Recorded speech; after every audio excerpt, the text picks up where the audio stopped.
বাড়িওয়ালাদের কি সমস্যা তা জানি না। কিছু কিছু বাড়িওয়ালা আছে, আমি আবারও বলছি, কিছু কিছু বাড়িওয়ালা আছে যারা বাসা ভাড়া দিয়ে মনে করে তারা ভাড়াটে দিয়ে দয়া করতেছে। তারা যে ভাড়া নেয় সেটা মনে হয় ভুলেই যায়। আসি আমার কথায়, আমরা 2 বছর 3 মাস হলো এই বাসাটায় উঠেছি। 6 তলার উপরে, মাত্র 2টা রুম, একটা টয়লেট, একটা কিচেন, একটা ছোট্ট ব্যালকনি। তারপর আমরা এখানে উঠেছি কারণ আমাদের তখন যেভাবে হোক একটু বাসা ভাড়া কমানোর ইচ্ছে ছিল, কারণ আমাদের আগের বাসাটা অনেক বেশি ভাড়া ছিল। এখানেও 2টা রুম হলেও যেহেতু মণিপুরি পাড়াতে 20,000 টাকার নিচে বাসা পাওয়া খুবই কম, মানে অসম্ভব প্রায়। তাই এখানে আমাদের 20,000 টাকার মধ্যে যেহেতু সব কিছু হয়ে যাচ্ছিল, তাই আমরা এই বাসাটা নেওয়ার সিদ্ধান্ত নেই। তো যাই হোক, বাসাতে ওঠার আগে তারা বলছে 2 মাসের অ্যাডভান্স দিতে হবে। আমরা সাথে সাথে রাজি হয়ে গিয়েছি, 2 মাসের অ্যাডভান্স করে দিয়েছি। এখন একটা ঝামেলা হয়ে যাচ্ছে, 6 তলায় বারবার ওঠা নামাতে আমার খুবই কষ্ট হচ্ছে। ইদানিং আমার হাঁটুতে পেইন হচ্ছে। তাছাড়া আমার ছোট ছেলে 3 বছর হয়ে গেছে, এখনও হাঁটতে চায় না। আসলে হাঁটতে চাবে কি, আমার বড়টাকে তো স্কুলে আনা নেওয়া সবটাই আমার করা লাগে, কিন্তু ছোটটাকে নিয়ে আমার 6 তলায় উঠতে খুব কষ্ট হয়। আর ও তো ছোট মানুষ, ওরও আসলে অনেক বেশি কষ্ট হয়। ও 6 তলায় উঠতে চায় না। আর এই বিষয়ে আমি অনেকগুলো ভিডিও এর আগেও পোস্ট করেছি, যার কারণে আমি বাসাটা চেঞ্জ করার জন্য কিছুদিন ধরে বাসা খুঁজতেছিলাম, বাসা না বলেই তারপরে এই 2 মাস হলো বাসা না করে দিয়েছি। এই মাসের শেষে আমাদের নেমে যাওয়ার কথা, মানে আমরা জুলাই মাসে বাসা ছাড়বো। তো এই জন্য এখন আমরা প্রস্তুতি নিয়েছি, যেহেতু আর সময়টাও যেহেতু ঘনিয়ে এসেছে, 10 তারিখ পড়ে গেছে। তো সেদিনকার আসলো আমাদের বাড়িওয়ালা আমাদের বাসা চেক করতে, কি কি ক্ষয়ক্ষতি আমরা করেছি। তারা এসে দেখলো আসলে আমার বাসায় আমার বাচ্চা যেহেতু আছে, বাসার দেয়ালে একটু দাগ টাগ ছাড়া আমার বাসা কোনো রকম ক্ষয়ক্ষতি ওরা করে নাই। কোনো দরজা ভাঙেনি, কোনো প্রকার কোনো ক্ষতি করে নাই। হ্যাঁ, একটু তো ফার্নিচারের দাগ ফ্লোরে পড়বে, এটা সবারই হয়। ফার্নিচার তো সব কিছু আমি সরাইয়ে পরিষ্কার করতে পারি না। আর শুধুমাত্র দেয়ালে একটু দাগ দিয়েছে, এবং প্রত্যেকটা দেয়ালে না, তাও 2টা দেয়ালে দাগ আছে।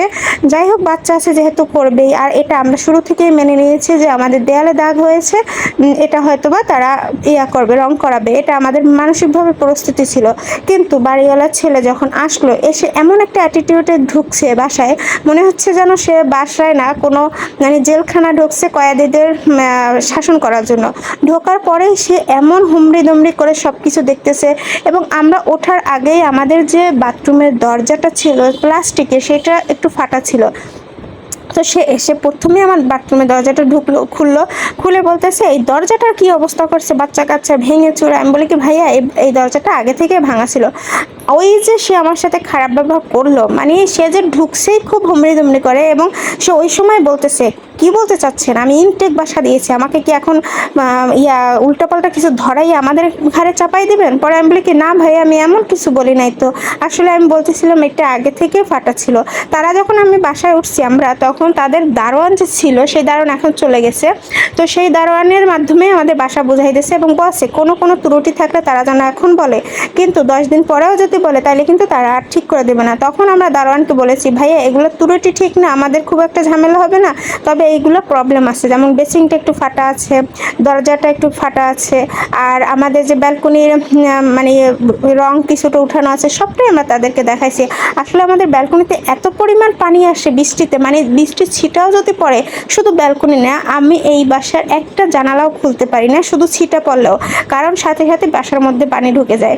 তো যার কারণে ব্যালকনির যে দেয়াল একদম রং চলটা দিয়ে উঠে যায়, যেটা হয়তো যে কেউ দেখলেই বুঝবে এটা বাচ্চারা করে না, কারণ ওটা এমনিতেই ফুলে ফেলে। আমি আরও মাঝে মাঝে খুব বিরক্ত হতাম যে বালু পড়ে এমন হয়ে থাকে যে প্রতিদিন আমি ঝাড়ুরা দিলে পায়ের নিচে বালু বালু হয়ে যায়, যার কারণে এটা আমার কাছে খুবই বিরক্তিকর ছিল। তারপর আমরা সব কিছুই মানিয়ে নিয়েছি, আমরা কখনোই তাদের কোনো কিছু নিয়ে অবজেকশন করি নাই, কারণ এগুলো তারাও দেখেছে, তারাও জানে, আমরা সেইটাই জানতাম। যেহেতু দারোয়ান বলেছিল এবং দারোয়ানকে আমরা সবটা বুঝিয়ে দিয়েছি।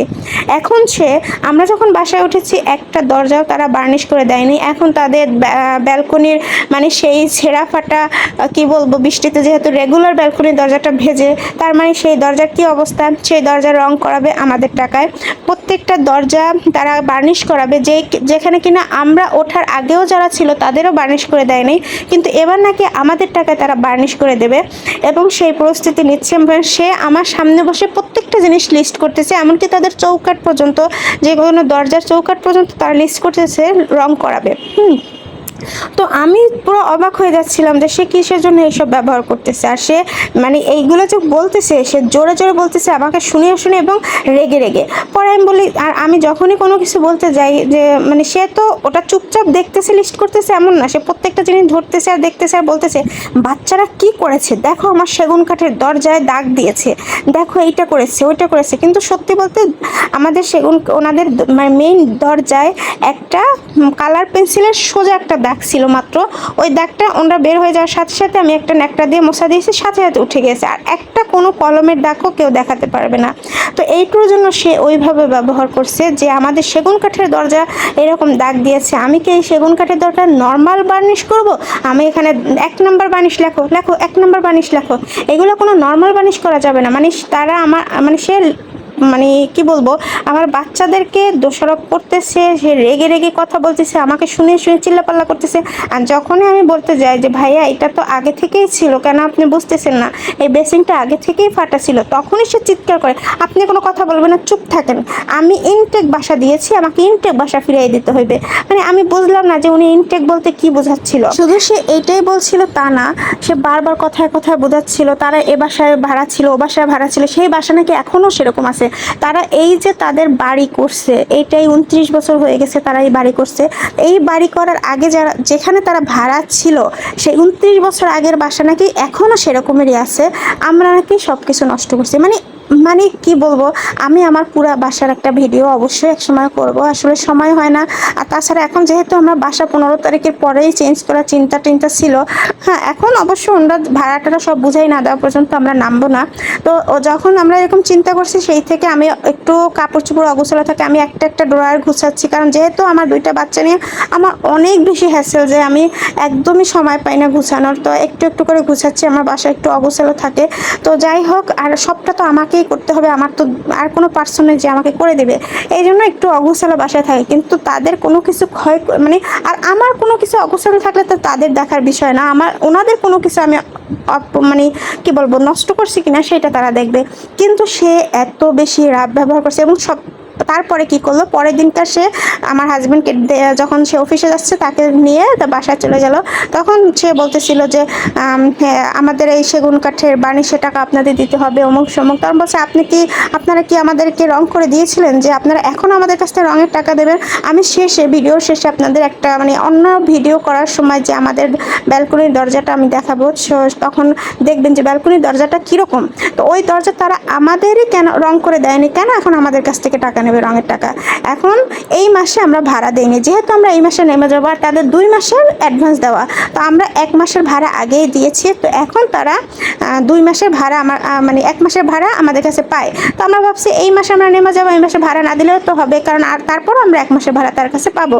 তো এই যে একটা ভিডিও করার সময় আমি এটা ভিডিওটা অ্যাড করে দিলাম, এই যে দরজাটা এমনিতে এত ভিজে থাকে বৃষ্টি হইলে, ওই রকমেরই তারা আমাদের দিয়েছে এবং ওরকমই আমরা উঠেছি। ওই দরজাটা আপনারা খেয়াল করেছেন কিনা জানি, দরজাটা কোনো প্রকার দাগ নাই, দরজাটা বৃষ্টিতে ভেজাটা পচা বোঝা যাচ্ছে।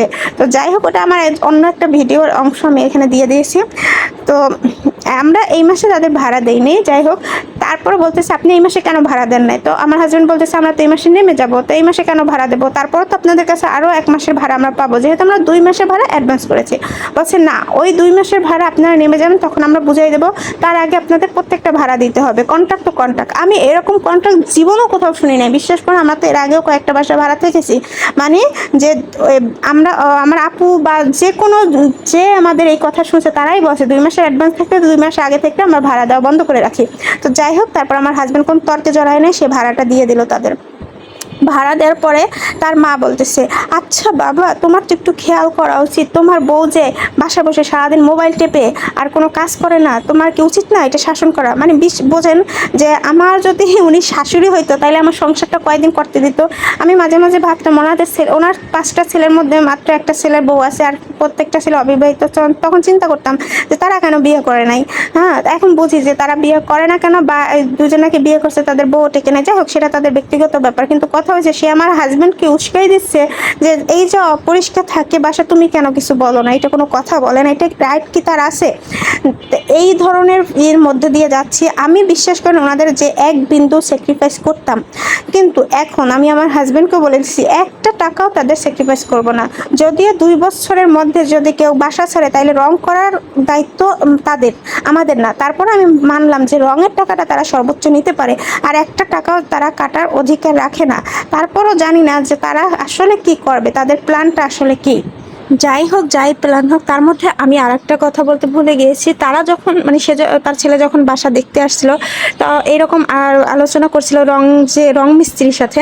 তারপর বলতেছিল আমাদের ওই পাশের রুমে বসে যে মানে উনি যেহেতু এরকম বারবার আমার বাচ্চাদেরকে টার্গেট করছিল, তাই আমি বলতেছিলাম ভাই আপনার তো আসলে বাচ্চাওয়ালা বা লোকদের বাসা ভাড়া দেওয়াই উচিত হয়নি। আমি কিন্তু খুবই ভদ্রভাবে এই কথাটা বলছি, সেটা তার গায়ে লাগছে কোথাও গিয়ে। গায়ে লাগার কারণে সে ওই পাশে আমাদের অন্য রুমে বসে বলতেছিল যে আমি বেয়াদব প্রশ্রয় দিই না, আমি বেয়াদব প্রশ্রয় দিই না, বেয়াদব যারা হয় তাদেরকে আমি বাসা থেকে নামিয়ে দিই। আমার যে আগের 2 দারোয়ান ছিল তাদেরকেও আমি নামাই দিছি। এই কথাটা সে হঠাৎ করেই বলে থেমে গেছে। তো আসলে বলুন এখানে থামার বলার বা কারণ কি? থামার বলেন, শুধু সে ওইখানে থামছে তা না, সে আবার শুরু করছে আমার কাছে এসে। হ্যাঁ, সে অহেতুকই তার সাথে এই কথাটা বারবার বলতেছে। আমি তারপর বলতেছি ভাই আপনি এখানে বসে এই কথাটা বারবার বলতেছেন কেন? আপনি কি কিছু আমাকে এই থেকে বোঝানোর চেষ্টা করতেছেন? হ্যাঁ, তখন সে বলতেছে যে না না ভাবি, না না আপনাকে আসলে বলিনি। আসলে জানেন দুনিয়াটা হচ্ছে যে শক্তের ভক্ত নরমের জন। সে ভাবছিল সে আমাকে এরকম শোনায় শোনায় বলবে, আমি বুঝি সেটা তো সে চেয়েছে তাই সে বলতেছিল, কিন্তু আমি যে ধরা দেব সেইটা সে বোঝে নাই। যার কারণে সে এই ধরনের ব্যবহার একবারের জায়গায় 2বার করতে বাধ্য হয়েছে। সে কিন্তু অনেকক্ষণ ধরেই আমার সাথে খারাপ ব্যবহার করতেছিল, কিন্তু যখন আমি নিজে ধরা দিলাম তখন তার খুব খারাপ লাগলো। মানে খারাপ লাগলো না, সে মানে বোঝাতে চাইছে সে আমাকে বলে নাই। মানে তার এই ব্যবহারগুলোর কারণে বললাম না যে আমি আসলে যে তাকে একটুখানিও স্যাক্রিফাইস করবো, সেই স্যাক্রিফাইসটাও আমার আসে না। তখন আমি বলছি আপনি এইসব বিষয় নিয়ে কথা বাইরে গিয়ে বলুন, বাসার বাইরে গিয়ে বলুন। আসলে আমার রাগের আরও একটা কারণ ছিল। কারণটা হলো যে উনি যে প্রত্যেকটা দারোয়ানকে বলছে তাড়িয়ে দিয়েছে, কোনো দারোয়ান নিজে মানে তাড়িয়ে দেয়নি, নিজে থেকে গিয়েছে। যে লাস্টে যে এই মাসে যে দারোয়ানটা চলে গেছে তার ওয়াইফ সহ, তাদের সাথে তারা প্রচণ্ড পরিমাণে খারাপ ব্যবহার করেছে এবং মানে তারা তাদেরকে খুব রিকোয়েস্ট করছে রাখার জন্য, তারপরও তারা থাকে নাই তাদের ব্যবহারের কারণে। তো যেই জিনিসটা আমরা জানি, যেই জিনিসটা প্রমাণিত, সেই জিনিসটা সে মানে রং মিস্ত্রির সামনে বসে বারবার এইটা বলতেছে আমাকে অপমান করার জন্য। তো যাই হোক, এখন আপনারাই বলেন যে এই ক্ষেত্রে আসলে আমাদের কি ডিসিশন নেওয়া উচিত? আমাদের কি আসলে ওনারা যা বলবে তাই? ওনারা এমনভাবে লিস্ট করেছে, বিশ্বাস করবেন না, যে আমাদের যে 2 মাসের অ্যাডভান্স এতগুলো টাকা তাদের কাছে আছে, পুরো টাকাটাই তাদের মানে বাসা রিপেয়ার করতে করতে যাবে। কারণ তারা আমাকে শুনে শুনে মানে বাথরুম ধোয়ার জন্য, বাথরুম একটা মাত্র বাথরুম, আমার 2টা বাচ্চা ইউজ করে, আমি সবসময় বাথরুম ধুয়ে রাখি। হ্যাঁ, হয়তো অনেক সময় অনেক জোর দিয়ে ধোয়ার কারণে বা টাইলসে 2-1টা দাগ পড়তে পারে, সেটা ভিন্ন কথা। তো সে বলতেছে ব্লিচিং পাউডার এই সেই, মানে এত বড় লিস্ট করছে। ওর বাবা বলতেছিল যে ওনারা যেভাবে লিস্টের কথা বলতেছে তাতে যে কয়টা টাকা ওনাদের কাছে অ্যাডভান্স আছে, যে কয়টা টাকা না, তো আমাদের কাছে মনে করেন 30-40 হাজার টাকা অনেক টাকা। অবশ্যই আমি আপনাদের সাথে আপডেট শেয়ার করব, কিন্তু আমি এইটা নিয়ে খুবই মানসিক প্যারায় আছি। আর এইটা একটা ছিল বৃষ্টির সে ভিডিও আমি আপনাদের দেখিয়েছিলাম। আর এইখানে দেখা যায় যে ব্যালকনির এইগুলো উঠানো, এইগুলো দেখলে আপনাদের কি কখনো কোনোভাবে মনে হয় যে এটা বাচ্চারা করেছে?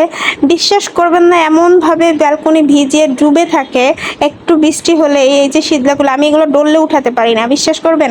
আর আমি ফ্লোর এই যে গাছ থাকা সত্ত্বেও সরাই পরিষ্কার করি। এখন কথা হলো যে তারা যদি তাদের ভালো চায় তাইলে হয়তো এটা নিয়ে ঝামেলা করবে না।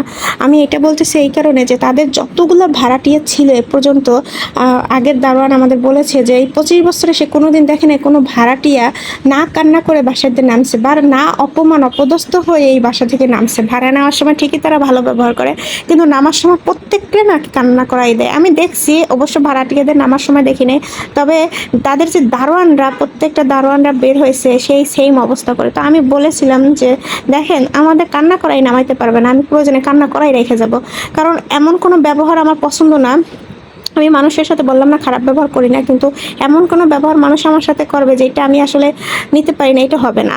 তো যাই হোক, সবাই আমার জন্য দোয়া করবেন। আর আমি চাই না সত্যি কোনো ঝামেলা করতে, আমি চাই তারা সুষ্ঠুভাবে একটা মানে সমাধানের মধ্যে আসুক। তারা কিছু টাকা তো অবশ্যই রাখবে, এটা হয়তো বা নিয়ম না নিয়ম হোক, তারা কিছু টাকা রাখুক, তাদের সমস্যা যেইখানে হয়েছে, কিন্তু তার বাইরে একটা টাকা রাখলেও আমি মেনে নিব না তো না।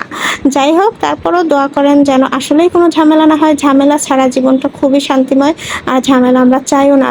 অতিরিক্ত ঝামেলা করে আসলে কি আমরা কেউই ভালো থাকি? তারাও থাকবে না, আমরাও থাকবো না।